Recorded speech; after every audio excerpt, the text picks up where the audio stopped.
Perfect. Welcome, everyone. Thank you so much for joining me today, Kim Searle, Emotional Mastery. For those of you who know me, and even for those who don't, I'm all about helping people feel happier, healthier and brighter, and just enjoying life more by clearing their emotional and mental debris from the past. So today I've got with me Mandy Dineley, who has a business called My Beautiful Pen and is also a singer. So we're very privileged to have a little star amongst us. Welcome, Mandy. How are you? Oh, hello, Kim. Thank you very much for having me. I'm really well. Yes, I'm really well. All things considered, I'm fine. Thank you. Excellent, excellent. So I guess the first thing is just tell us a little bit more about how you've come to be doing My Beautiful Pen and singing. So just your background, if that's all right, please. Yeah, okay. Thank you, Kim. So I've always been singing. I mean, the first time I sang in public was obviously at school, and then I've never heard a recording, but I was also on local radio in Southsea singing Amazing Grace. And I can't remember doing it either. I remember learning it, but I can't remember recording it. So I've always loved singing, and it's just been in me from day one, I suppose. I knew I wanted to be a singer, and I became a singer. And you know, when you think all I want to do is be a singer, and that's what I became, and you think, wow, that is quite an achievement. But we moved from Southsea right up to up north to a place called Scunthorpe, and that's when it started to take off a bit more, really. And then I joined a little band, and I was only 14, so I joined this brilliant. Yeah, I was very young, and of course we did the clubs, and I was 14, and you know, doing the clubs with 4 other guys, a guitarist, a bass player, drummer, another guitarist. What sort of music? What sort of music? Well, it was all cover songs. We did a couple of our own that we wrote. I can still remember one of the songs, but it was all cover. So we did things like Funky Town, you know, by Lips Incorporated. Love that. Country music. Anything that the clubs really wanted us to play, we played. And I'm talking social clubs, not nightclubs. So in Scunthorpe, were they not all working class, men sort of clubs? So yeah, they were all. I mean, we went right across to just touching Yorkshire, I suppose, because we were considered East Yorkshire. I think it was Humberside, but so we do Hull, Sheffield, Doncaster, Grimsby. Wow. I've got the diaries, all the old diaries with all the, working men's clubs, the British Legions, the RAOB clubs. Oh my gosh. And in Rotherham, I think it was Rotherham or Lincoln, there was one club at the top of the hill and another club at the bottom. And if you just timed it right, you could do half the evening in the top club and half the evening in the bottom. A double header was always a good earning night. Yeah, that does sound brilliant. Did you take the trade with you as well? So when you switched from one to the other, did they follow you up the hill or drag them along with us? But awesome. Everybody loved, there were some really good bands in the clubs in those days. They had a better, I'm not saying a better atmosphere, but they were busier in those days. They were real entertainment places. Yes, they've sort of faded, haven't they? I know my dad, when he died last year, he'd been attending a couple of local clubs in town, and they were really struggling, even then. So I'm sure a lot of them are now just non-existent, pretty much. So it's pubs now, isn't it? It's been replaced with pubs that are doing the music. So do you still do a lot in the music side of things? Is that still a large part of what you do? Yes, I mean, we went on to do, function work, and I met my husband through a band that I joined, and then we went into the music industry in the recording world.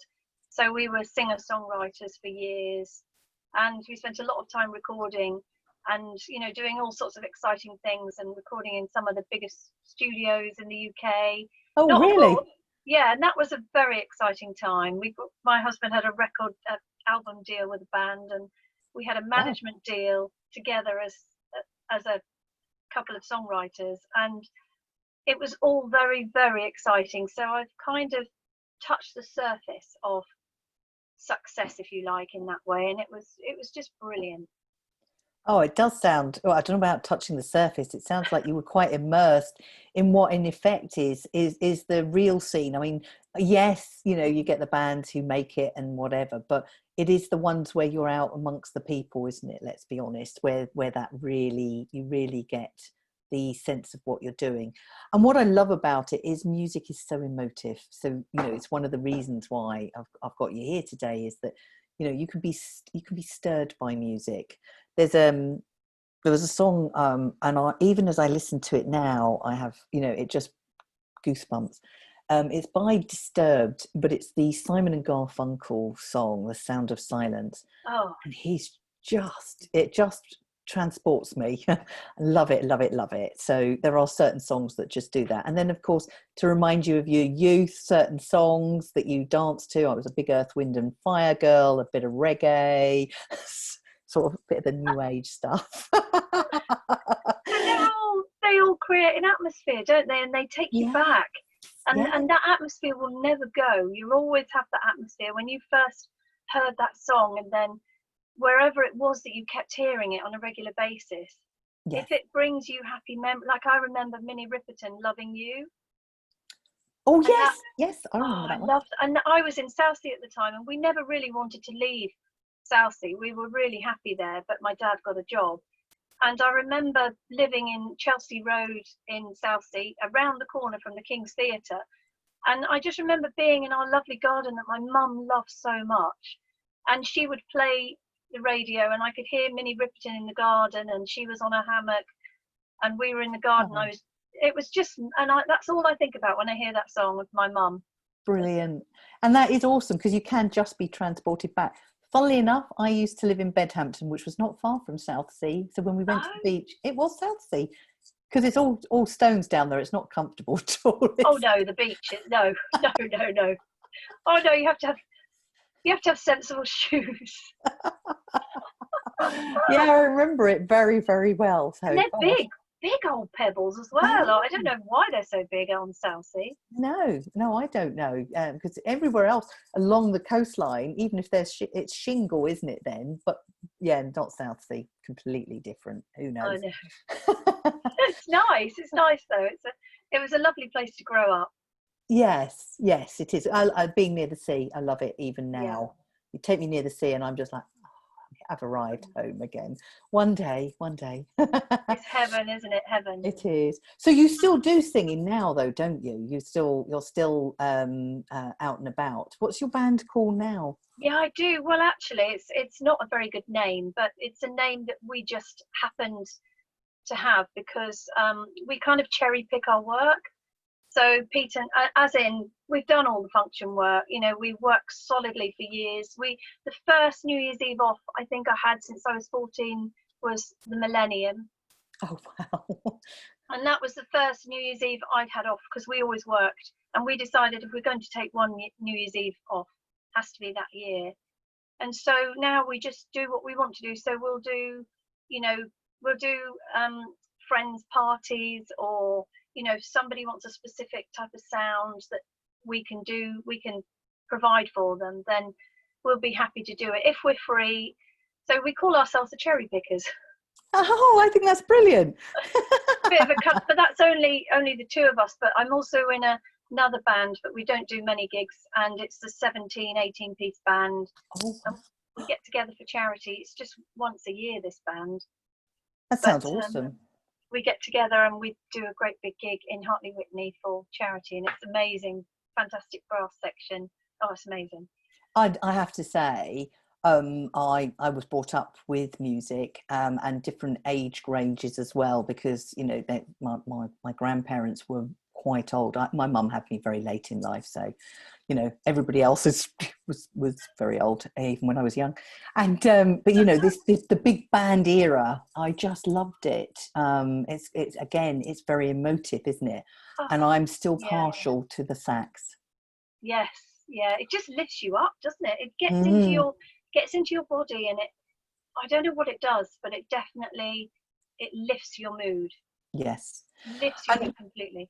I agree with you completely, and it's almost like for me, and I'm not that not we're looking at this at the moment, but I will do. It's the vibration. I went to what's the carnival, Notting Hill Carnival once, and I'll be honest, thought my heart was going to come out of my chest. It was, and it was I was probably a quarter of a mile away, but it was that drumming was coming through the floor and up through my feet. It was just incredible. So awesome stuff. So, but so you do still sing? You cherry pick? I'm liking that. So. Yes, and then I go out on my own, which I love. So I'll do anything, I'll do anything. But again, I kind of do the work I want to do. So I don't want to be working every day of the week, and I don't want to be working every weekend. But I'll sing, on my own. It's a lot smaller, so it could be for a wedding, a particular song at the ceremony, or it could be a little party. I mean, I do things where it's just me in somebody's garden, they're having a barbecue and it's a family event and they just want somebody to provide some atmospheric music. So I do that, and I also sing for the elderly, which I love to, especially for the dementia patients, because that is it means so much to me. And to see the reaction when they suddenly recognize a piece of music, it's just lovely. And they sing along, I'm sure, because they do like a good sing song. Years ago, used to go to Liverpool, and they're big singers, aren't they? Oh gosh, yes. My husband's from Liverpool, so oh, is yes, he? Okay, yes, so they're big singers, and one's just got to start, and then they're all at it. I mean, it's very musical. They're not always in tune though, so it's a bit. Well, they're very close to Ireland, aren't they? There's a lot of Irish links, and so I think in Liverpool, the Irish link brought a lot of that, because they're so well known for their singing and their folk music. It's a fantastic atmosphere. So what's your favourite music then? Oh my goodness, I have so many. It's or really preference? Difficult. Yeah, I do love a lot of the old sort of swing. I love a bit of jazz swing. I'm not a keen trad jazz person at all. I love a bit of jazz swing and some of the standards I love. And I also love a bit of jazz funk. I love a bit of soul. I love country. If a song is good or a piece of music is good, then I love it. I'm not a classical artist in any way, or operatic or choral. I've done a bit of choral work, but I'm definitely contemporary, and I'm just drawn to good music that I love, I suppose. Yeah, that's awesome. It's interesting you mentioned country. I remember coming back from work one evening down the Newbury Road, and I hadn't really been paying attention to what was on the radio. I've been flicking through, because I do tend to do that. I can't be standing the chat that goes on in some of these shows. So I've been flicking through and come to one where they were playing just music, it seemed. And I was horrified that it was country music. I'm like, what? And I found I was actually enjoying it. I'm like, oh my God, that's a whole new era for me. But actually, it's been interesting, because I do tune into more of it now. And yes, there's a bit of a sameness about some of it. But actually, I was quite surprised to see how many pop songs had been taken from country music. And I'm like, who knew? I know. One of the biggest songs was a Dolly Parton, I Will Always Love You, and that was a country song. She wrote that song. Oh, did she? And Whitney recorded it. And that was a country song. Dolly Parton, you can't get more country than Dolly. Well, you can, but she's just typical, isn't she? Yes. But I think with country songs, what I love is that they tell a story, and I'm being a storyteller myself. It resonates to me and resonates with me. And I just love that part about country music. And yes, sometimes it sounds a bit cheesy, because you've always got something about grandpa's bed and all that sort of thing. But, country has grown up, I think, and it has changed. And there's some great country artists out there. I have been impressed, if I do say so myself. Oh, please. Yeah, that's lovely. Took a few years from that horror in the car to where I am now. But I've actually got it programmed in the car, because sometimes they're just more easy listening as well. So I find that quite useful. I do have quite an eclectic mix in my head as well of music that I like. So it's horses and courses, depends on the mood. So what I wanted to take that onwards, because it's really lovely, because you said you're very interested to stories, and that's where I wanted to just touch on as well, is my beautiful pen, because this is really interesting. So tell me more about how that came about and what it is. Oh, thank you, Kim. Yeah, my beautiful pen comes out of sadness, really, because um, I'm one of 6 children, and we were all really close. And as we were growing up, were all really close, and with our parents, we were just quite a loving family, I would say. Hmm. And I was on holiday with my 3 young children and my husband, and we were in Puerto Pollenza, and I was on the beach, and I'd had an allergic reaction. I was looking at my prescription that I had to pick up, and my phone rang, and it was this friend of my brother's, because he was living in Wales at the time. And she said to me, "You said that I could call you if I ever needed you." And I just thought, oh, she wants me to go and get Russell, that's fine. Because Russell had had his issues, and we wanted him to come back home. My mum had missed him. Hmm. And he was 39, and she said, "He's dead." Oh my word. And I just thought, I mean, to try and cut this story very short, because there's a lot more to it. He died of an embolism. He just suddenly died at 39. And the last thing I said to him was, "I love you. We're going to celebrate your 40th birthday. We all want to." But I told him about everybody. It's really weird. I told him about the whole family. So I had a choice. How was I going to get through this? Was I going to go home? My family said, "There's no point, because we're all okay over here. You're going to disrupt your family holiday, which we'd just got into, and you're going to ruin 3 other people's holiday." Yeah. So 4, sorry. "And there's nothing you can do, because we can do it all here anyway." So to be honest, I just wrote my way through the rest of the holiday. I always take a pen and a pad with me. Girl after my own heart. Yeah. And that's what I did. I just wrote. I sat down on the beach and I wrote. I cried a lot, but I had a good holiday. There was nothing I could do to change it.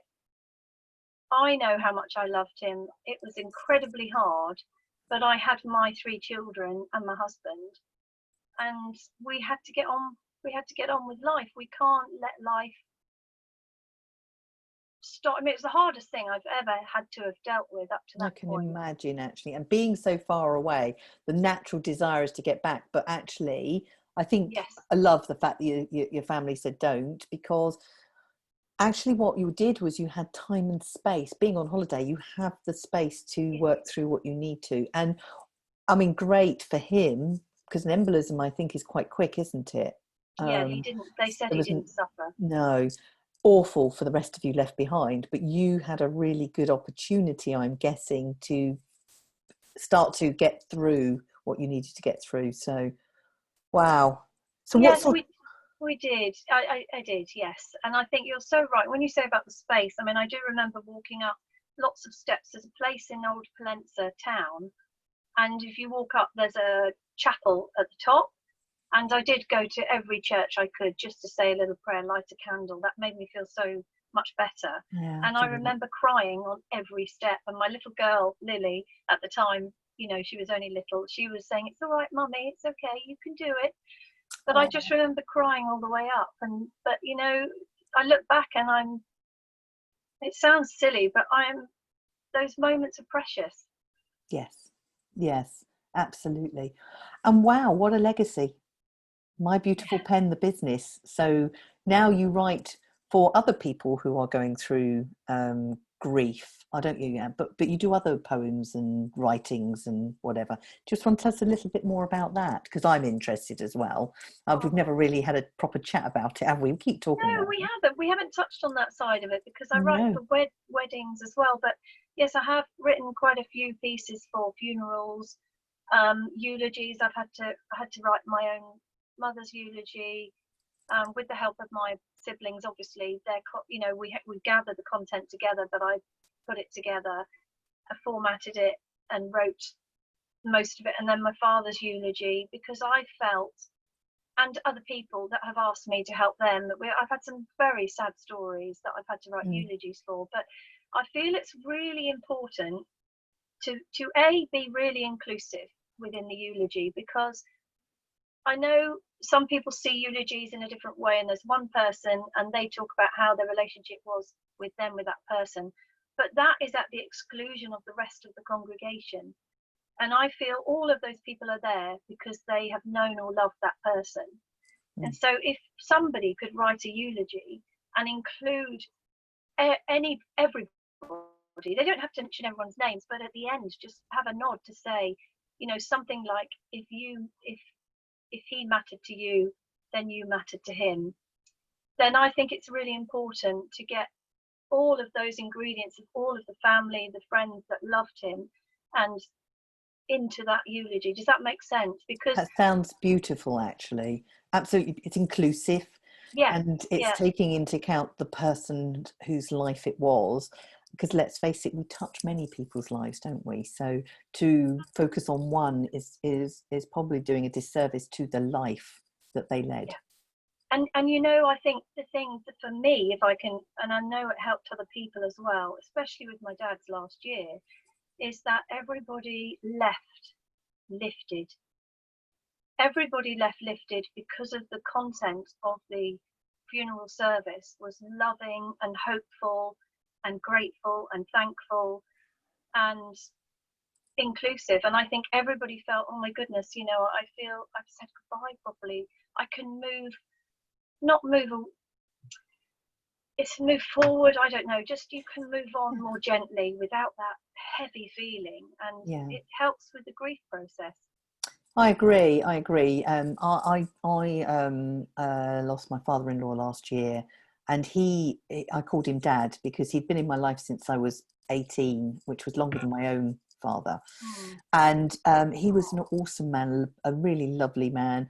And, you know, I remember being at the funeral and just watching everybody there, and it occurred to me, and I had never really noticed this in the other funerals I've been to, it's a transition, that funeral, from the actual loss to actually now starting a proper grieving process. There's a transition you go through, and anything that can help you through that has got to be worth it. So I guess that's why we choose music, and we have flowers, and we have eulogies, because they're all about us helping to, you know, celebrate and move through that transition for us. So yeah, I think that's really, really lovely. So, and I love the fact that you do weddings as well. So that's very good.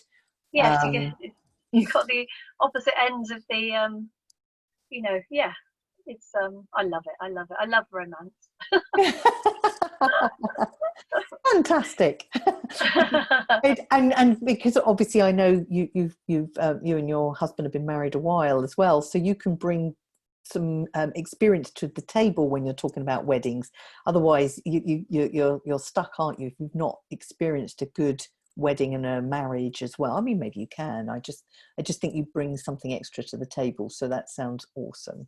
Brilliant. Yeah, I hope so. That's what I hope. But thank you, Kim. I do. And I'm sorry that you lost your father-in-law. That's very sad. You're obviously very close to him. Yes, both of them, because they, as I say, they've been in my life, so they've become mum and dad. So you know, they were very important to me. But with regards to you, then, obviously, coronavirus, no weddings. I don't know, and the funerals were probably happening, but in secret and locked away, and you know, COVID style.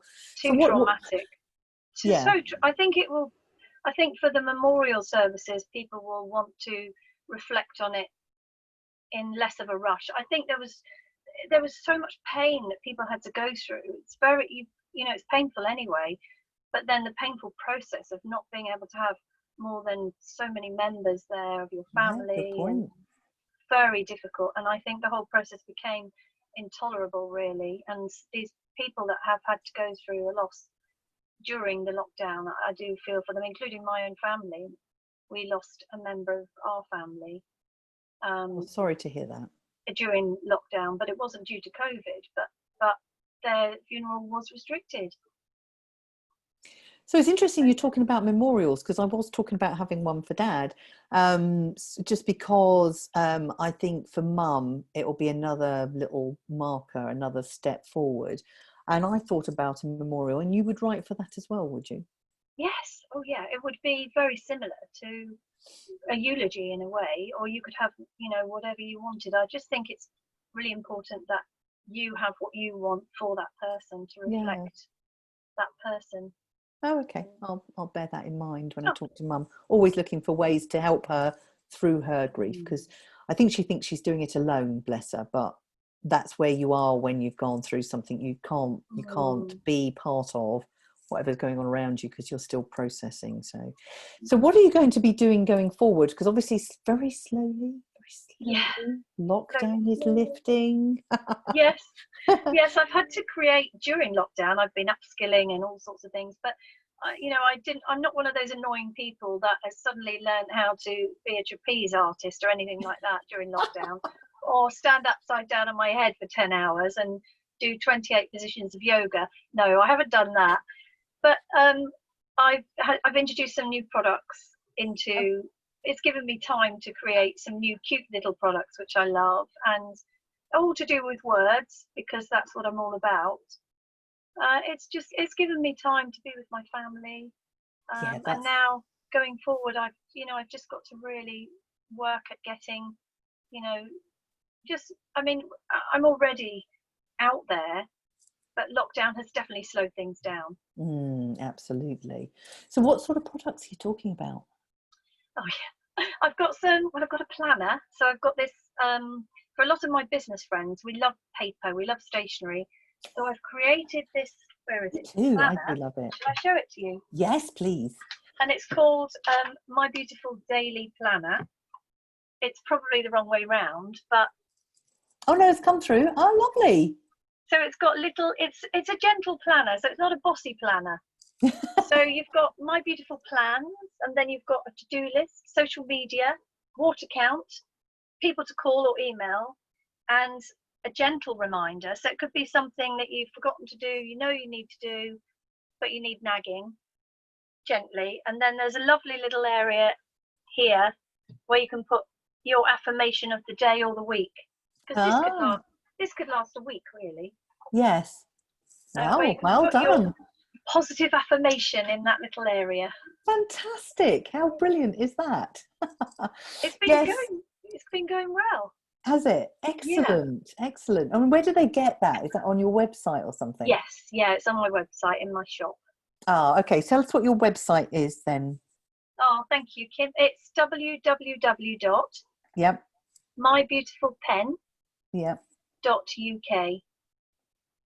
Oh, no co.uk. No co. It's just .uk. Oh. I know. Apparently, that was the web guy at the time said that's where everybody's going, but I still think I'm the only one. I've seen one that just says .co, and it's like, oh, I don't understand that. So that's good. No. Doesn't feel right, does it? No, it doesn't. And I'm assuming they can find you on Facebook and any other social media. Instagram's probably one of my favorite places because it's creative. I love Facebook, but Instagram is definitely good for me. I find that I can connect with other creatives and collaborate, which I love. Yeah. So I really enjoy being on that platform.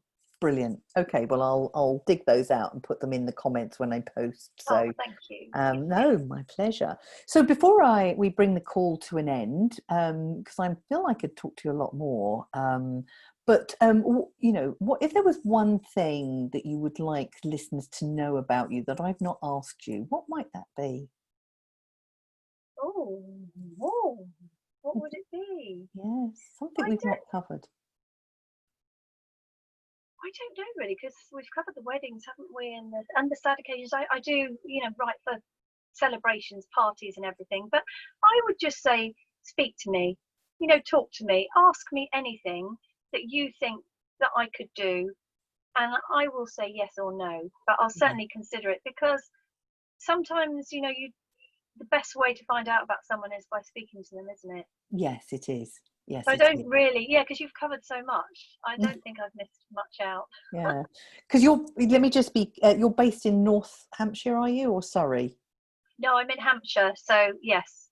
in Church Crookham area near Fleet. Okay, yeah. So just in case anybody's looking at this and thinking, oh, we'll have her around to sing at the local Barbie, but they turn out to be in Scunthorpe. Oh yes, that's true. Yeah, I will travel. I mean, with singing, I will travel. Obviously, Will but you? Oh, okay. not too far. It's for the right price. But for the writing, it could go anywhere. So Yeah. that's yeah, for the right price. I'm available. Bless you. Well, look, Mandy, it's been lovely to talk to you. Thank you so much. And I feel just lifted having spoken to you. So thank you so much. Oh, And I love talking to you, Kim. Thank you. thank you. Thank you. And to our listeners, thank you very much. I hope that was interesting for you. I think music is very important, and this idea of being able to summarize key events into, some sort of writing, a eulogy or, reading or whatever is really important, I think, as well, to make those marks, those celebrations more important. I don't think we celebrate nearly enough.